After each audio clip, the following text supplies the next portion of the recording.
session. So yet we are still learning about perfect competition, and I know it has become really critical because of so many diagrams, so many formulas, and it's getting crazy over here, right? That's why I just wanted to show you की जे आपण हे बघतोय ते आपण actually म्हणजे जी आपण शिकतोय, जो लेसन शिकतोय त्याच्या काइंड मध्ये कशा प्रकारे इंडस्ट्रीमध्ये काम चालतं. ऑब्व्हियसली चार्ली चॅपलिनची मूवी असल्यामुळे ती जास्त फनी मोडमध्ये होती, पण अशा प्रकारे इंडस्ट्रीमध्ये काम चालतं जेव्हा तुम्ही एक सेम प्रकारचं मटेरियल असेंबल करत असता तेव्हा. आपण आपल्या सेशनकडे वळूया. तुम्हाला नेहमीप्रमाणेची सूचना की जेव्हा जेव्हा मी काही विचारीन प्लीज प्लीज तुमचे माईक ओपन ठेवा, मला उत्तरं द्या, मला तुमच्या मागे लागायला लागू नका आणि तुमच्याबरोबर तुमच्या वह्या आणि पेन असू देत सो दॅट काही महत्वाची डायग्राम असेल तर ती आपल्याला नोट डाऊन करता येईल. Okay, yes. तुम्हाला जर आठवत असेल तर आपण हा ग्राफ बघणार होतो. हा ग्राफ बघून झाला होता आपला. जर समजा ॲव्हरेज व्हेरिएबल कॉस्ट AVC ही सुद्धा तुमच्या ॲव्हरेज रेव्हेन्यू पेक्षा मोठी असेल तर फर्मला शटडाऊनचा निर्णय घ्यायला लागतो. बरोबर आहे ना? त्याला shutdown point of the firm असं म्हटलं जातं, कारण तुमची ॲव्हरेज नुसती ॲव्हरेज कॉस्ट नाही, कारण average cost include two things, average fixed cost, average variable cost. So average cost जरी ॲव्हरेज रेव्हेन्यू पेक्षा मोठी असेल तरी एक वेळ फर्म चालू राहू शकते थोड्या काळासाठी. पण ॲव्हरेज व्हेरिएबल कॉस्ट हा जो ॲव्हरेज कॉस्टचा घटक आहे तो सुद्धा जर ॲव्हरेज रेव्हेन्यू पेक्षा जास्त ठरला तर मात्र फर्म त्या पॉइंटवर पोहोचते ज्याला शटडाऊन पॉइंट म्हणतात, की ज्यानंतर फर्मला तिचं काम बंद करायला लागतं. सो आतापर्यंत तुम्हाला जर आठवत असेल तर आपण 3 गोष्टी बघितल्या. सुपर नॉर्मल प्रॉफिट, ज्याच्यासाठी कंडिशन अशी होती की तुमची ॲव्हरेज कॉस्ट ही लहान असली पाहिजे ॲव्हरेज रेव्हेन्यू पेक्षा. That is AR should be greater than AC.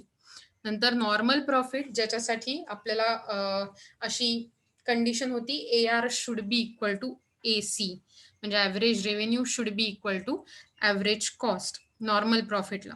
आणि त्यानंतर आपण बघितलं होता लॉस, ज्याच्यात आपण बघितलं की ॲव्हरेज कॉस्ट ही ॲव्हरेज रेव्हेन्यू पेक्षा मोठी होती.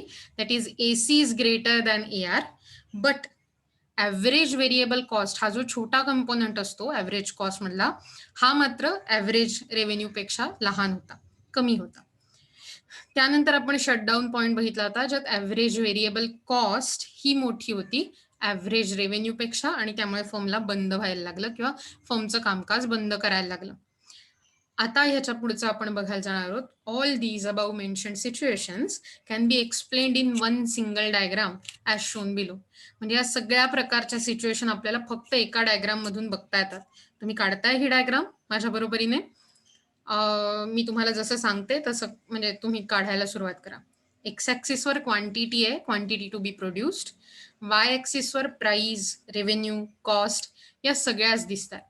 आपल्याला माहिती आहे की आपण परफेक्ट कॉम्पिटिशन मध्ये प्ले करतोय आणि त्यामुळे price will be equal to average revenue, will be equal to marginal revenue, आणि त्यांचा त्यामुळे एक हॉरिझॉन्टल कर्व तयार होतो जो एक्स ॲक्सिसला पॅरलल असतो. तुम्ही बघितलं तर P1 या प्राइसला AR1 is equal to MR1 असं दिसतंय. तसंच P2 या प्राइसला सेम AR2 MR2. P3 साठी काय असेल रे? तोच कर्व म्हणजे कोणता आहे?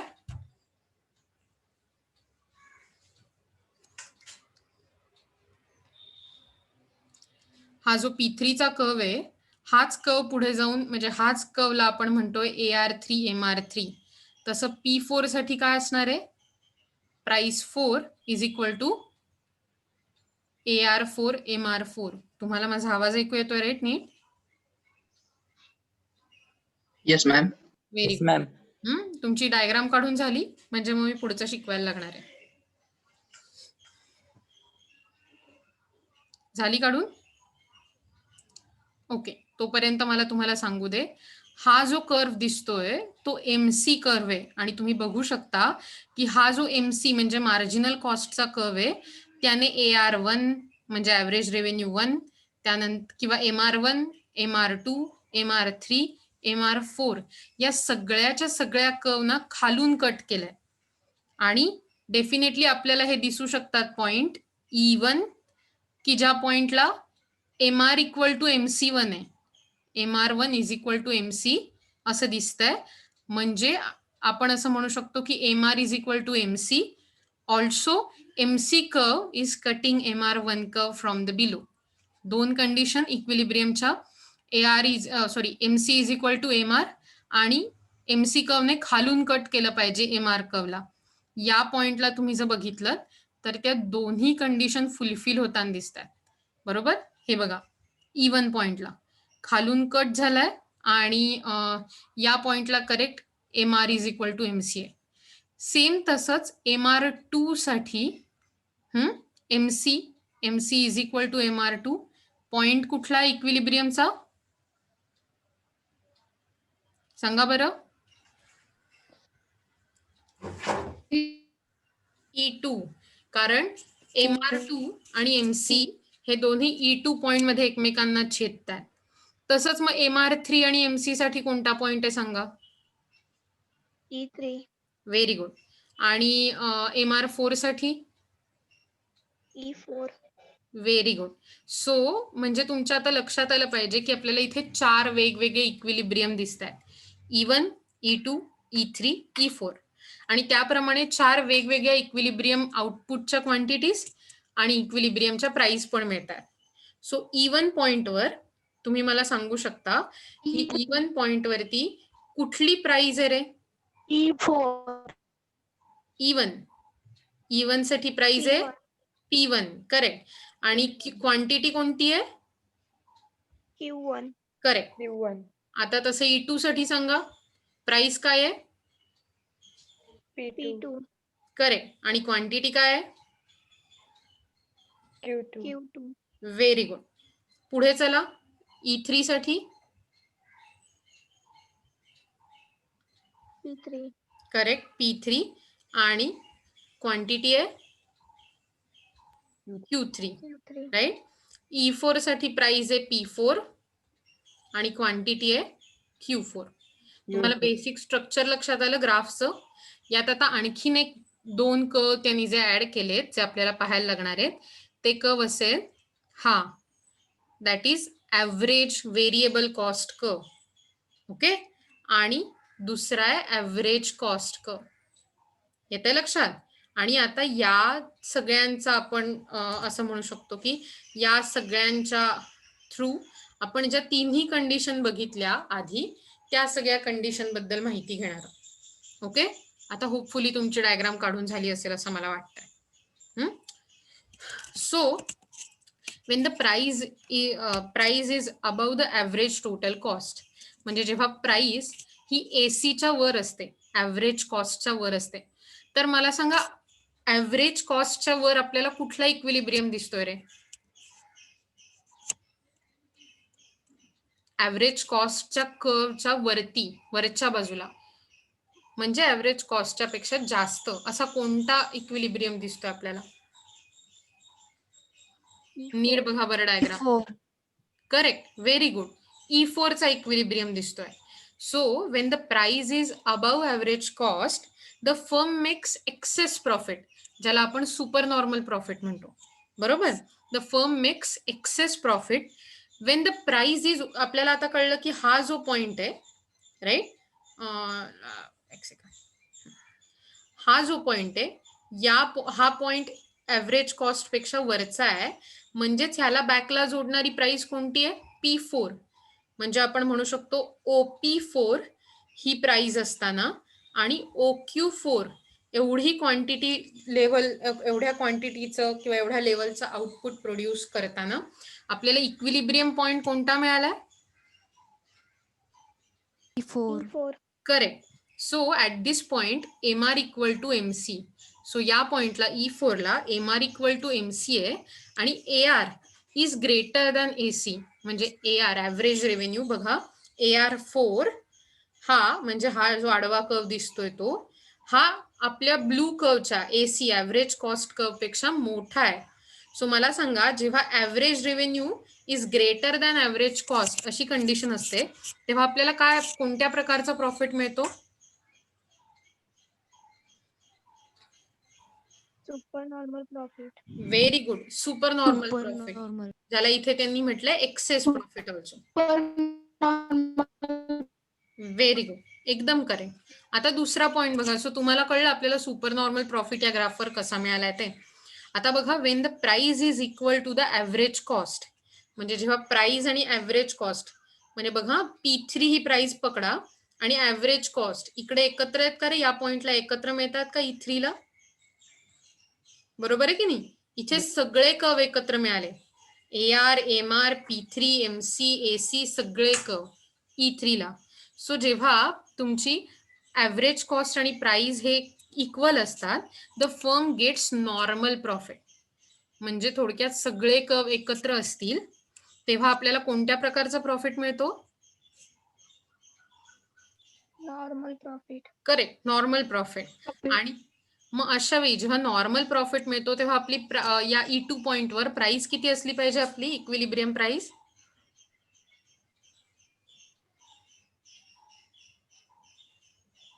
P3. बघा P3 आहे की नाही इथे मागे. आपण काय करणार आहोत? इथून फक्त शेवटपर्यंत अंतर कॅल्क्युलेट करणार. So that is P3. बघा बरं. आणि क्वांटिटी काय असेल?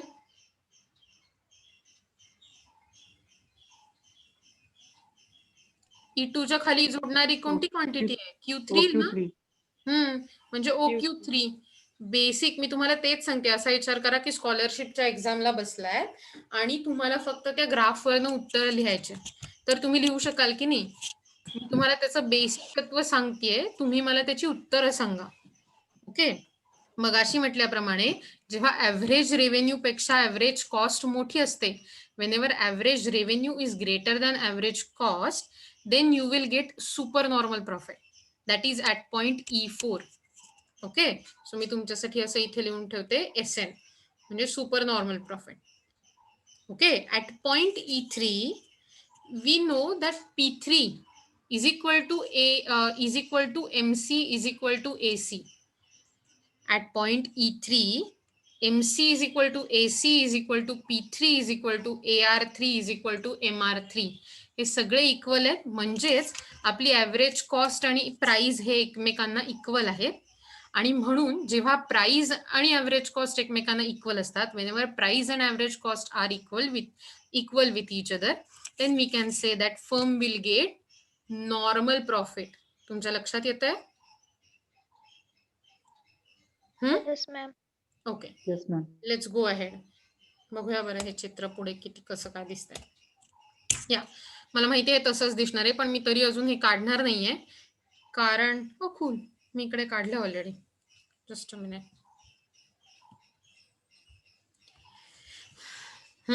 आता तुम्ही मला उत्तरं द्यायची. सो मी तुम्हाला नॉर्मल प्रॉफिट विषयी तर ऑलरेडी सांगितलं. आता सांगा, Wien the price is less than average cost, तुमची जी प्राइस आहे ही तुमच्या कॉस्ट पेक्षा ऍव्हरेज कॉस्ट पेक्षा कमी असेल at all possible level of output, then the firm will have loss. तुमच्या लक्षात येत आहे? E4 पॉइंटला आपल्याला सुपर नॉर्मल प्रॉफिट झाला होता मगाशी म्हटल्याप्रमाणे. त्याच्यानंतर त्याचं कारण काय होतं सांगा मला? E4 पॉइंटला सुपर नॉर्मल प्रॉफिट होण्याचं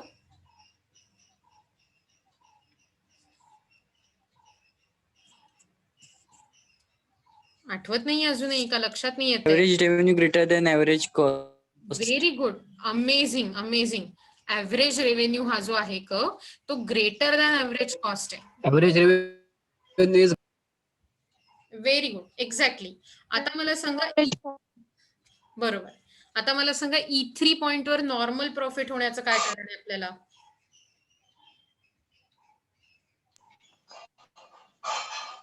average revenue and average cost is equal.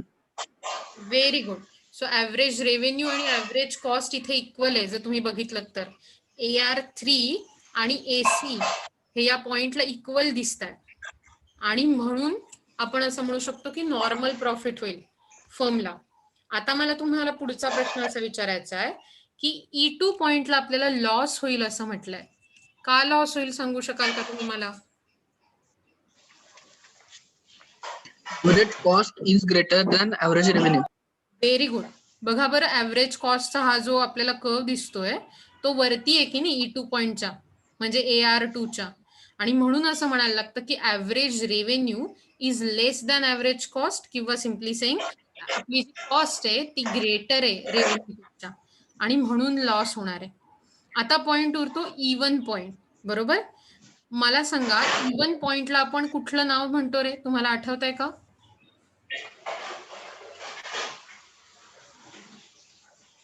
याला आपण असं काहीतरी शटडाऊन पॉइंट असं म्हणतो, हो की नाही? का म्हणत असू आपण शटडाऊन पॉइंट याला?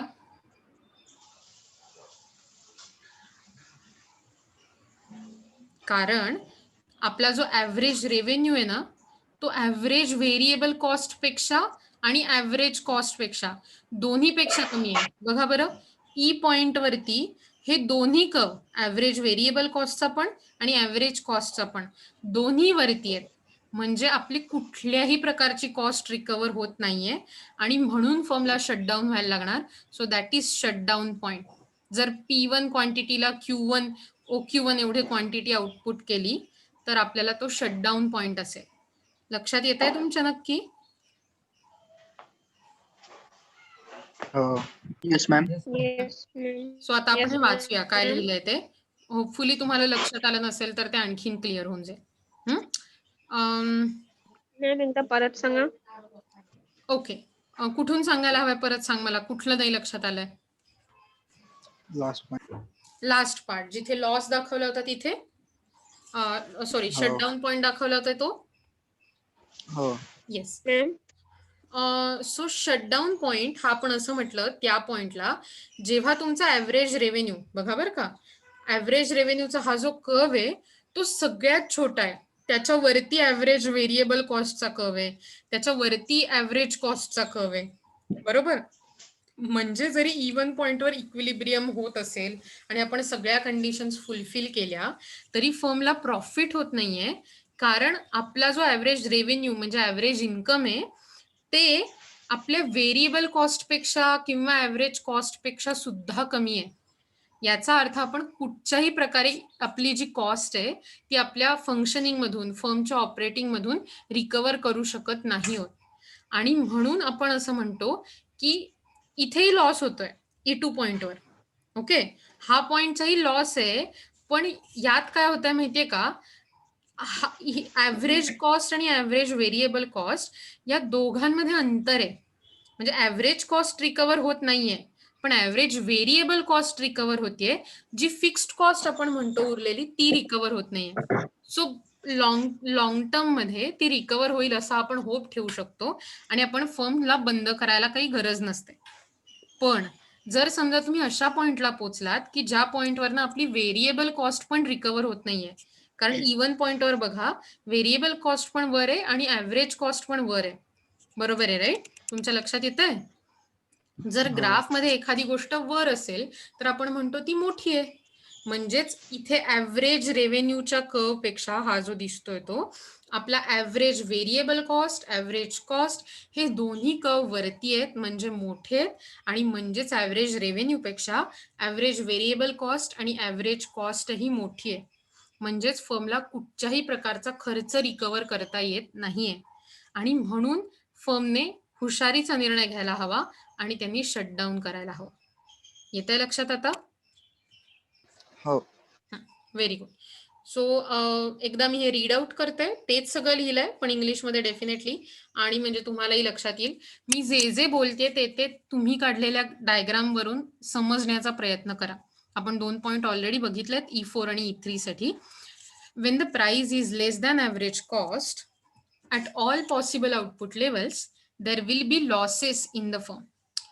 When the price is OP2, the equilibrium point is E2 and firm produces OQ2 level of output.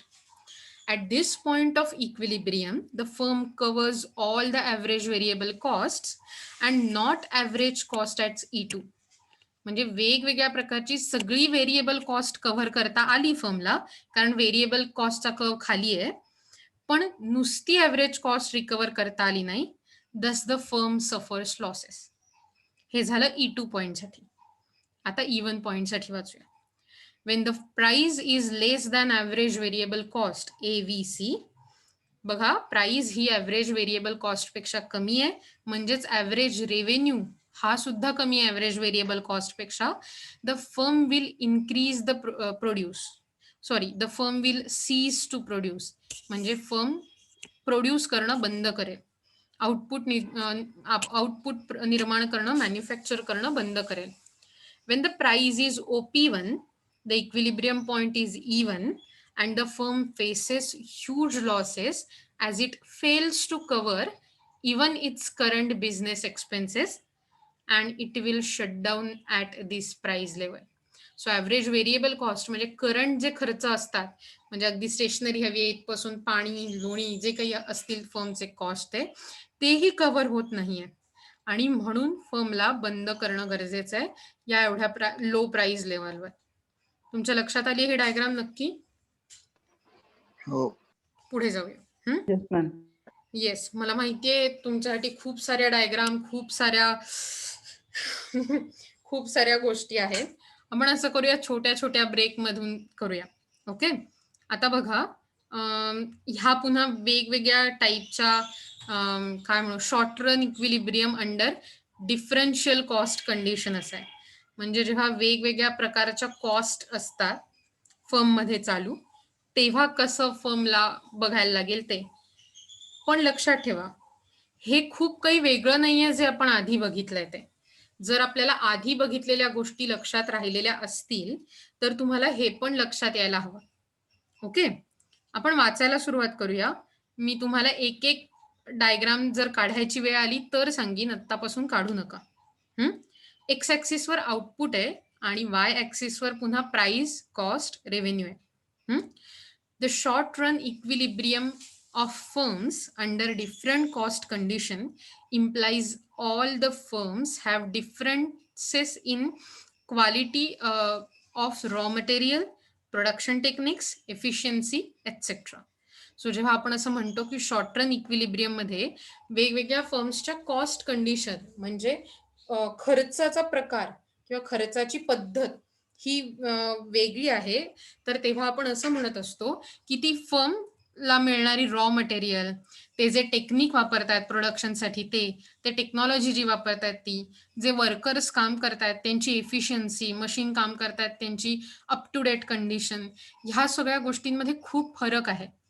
दस under any of this differential conditions the cost curve of all the firms will be different. आणि त्यामुळे because या सगळ्या फर्म्सच्या cost condition वेगवेगळ्या असल्यामुळे त्यांचे cost curve पण वेगळे वेगळे असणार आहेत. इथपर्यंत पट्टा हा पहिला पॅरेग्राफ तुम्हाला? हो. Okay, let's go ahead. The firm which employ more efficient factors of production will have lower cost and more profits, that is super normal profit. अशी फर्म जी जास्तीत जास्त एफिशियंट फॅक्टर्स ऑफ प्रोडक्शन, म्हणजे land, labour, capital, entrepreneur, ह्या सगळ्या जास्तीत जास्त चांगल्या आणि एफिशियंट गोष्टी वापरून कमीत कमी कॉस्ट ठेवेल, ती जास्तीत जास्त प्रॉफिट मिळवेल. बेसिक आणि लॉजिकल आहे. कमीत कमी खर्च, जास्तीत जास्त प्रॉफिट, आणि ज्याला आपण सुपर नॉर्मल प्रॉफिट म्हणू. बरोबर? तुम्हाला आठवतंय का रे सुपर नॉर्मल प्रॉफिटची काय कंडिशन असते?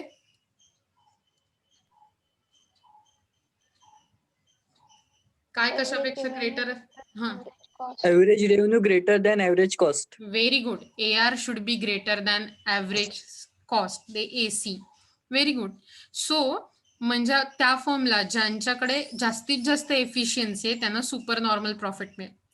लेस productive firms due to the inefficiency of factors will earn just normal profits. So ज्या लेस प्रोडक्टिव्ह असतील, बेसिक प्रोडक्शन लेवल मेंटेन करणाऱ्या, त्यांच्याकडे इनएफिशियन्सी झाल्यामुळे, म्हणजे त्यांची कपॅसिटी कमी पडल्यामुळे त्या नुसतं नॉर्मल प्रॉफिटच मिळवतील. नॉर्मल प्रॉफिट म्हणजे कोणता हे म्हणतो आपण? काय condition? AR is equals to AC. Very good. AR is equal to AC. Some firms will earn only subnormal profits and some zero normal profit.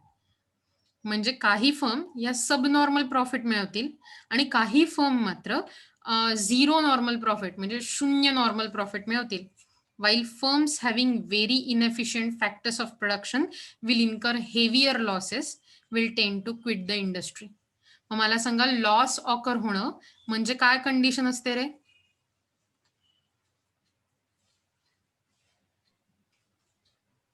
सांगा सांगा. Average cost is greater than average revenue. Very good. Average cost is greater than average revenue.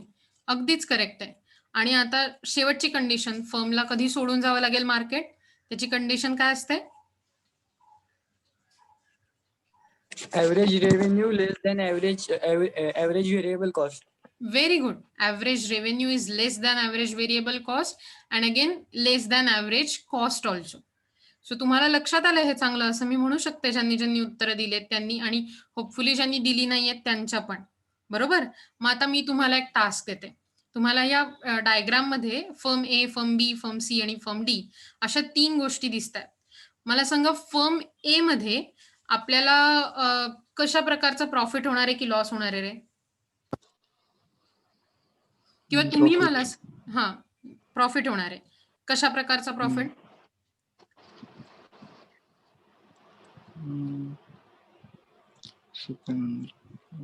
Per normal. Correct. Super normal profit होणार आहे. कारण जर तुम्ही बघितलं ना तर इकडे आपला जो AR कर्व आहे E1 पॉइंटला त्याच्यापेक्षा AC कर्व लहान आहे की नाही इकडे B पॉइंटला. आठवतंय तुम्हाला?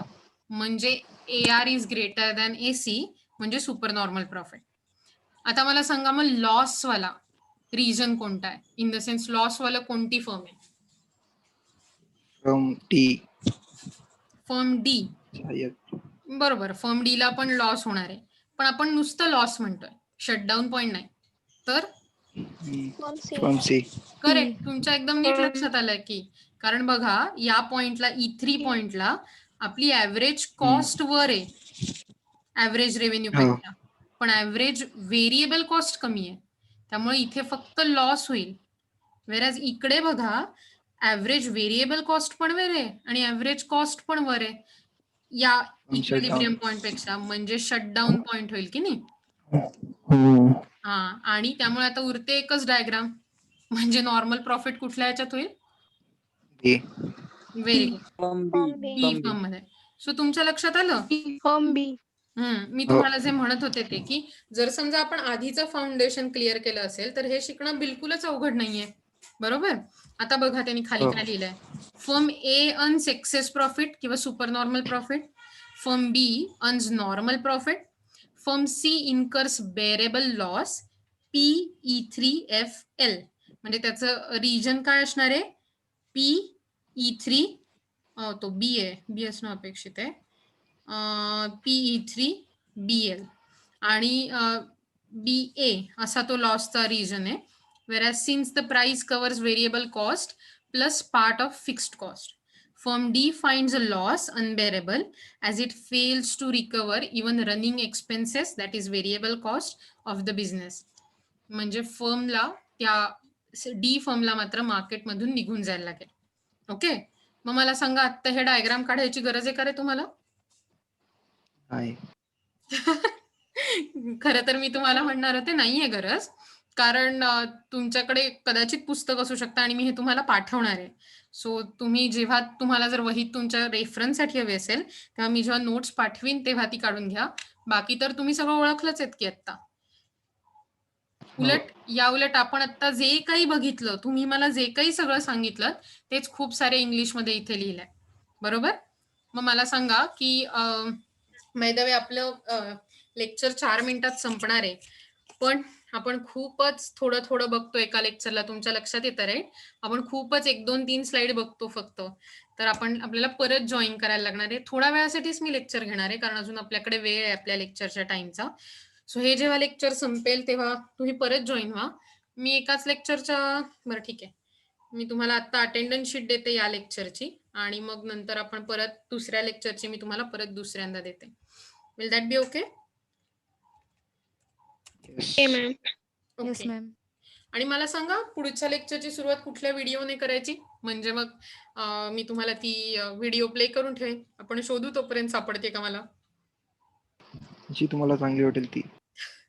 तुम्हाला आवडली ती चार्ली चॅप्लिनची व्हिडिओ? Yes, ma'am. Oh.